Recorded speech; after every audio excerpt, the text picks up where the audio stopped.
1, 2 and a bit.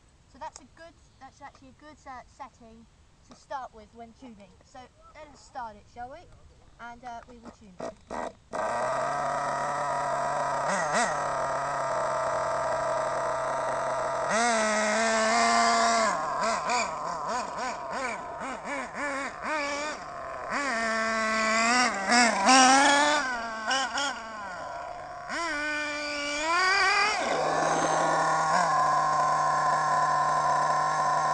Lean out the low end slightly.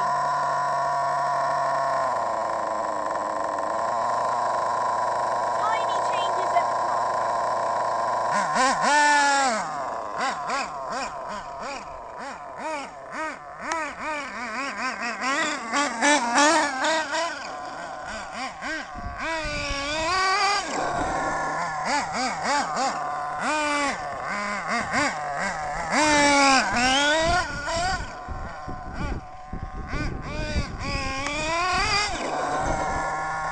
A bit richer on the high end.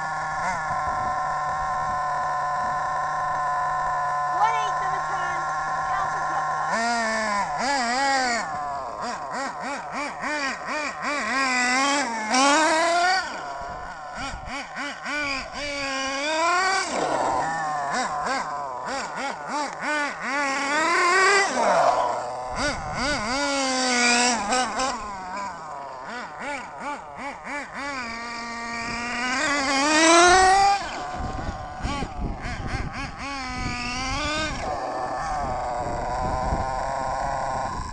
Alright, so I think that's well tuned actually now. So that is the joy of starting and tuning these SH engines. They just start very easy and they're very easy to tune as well. So thank you very much for watching. Stay tuned for more videos. Very soon.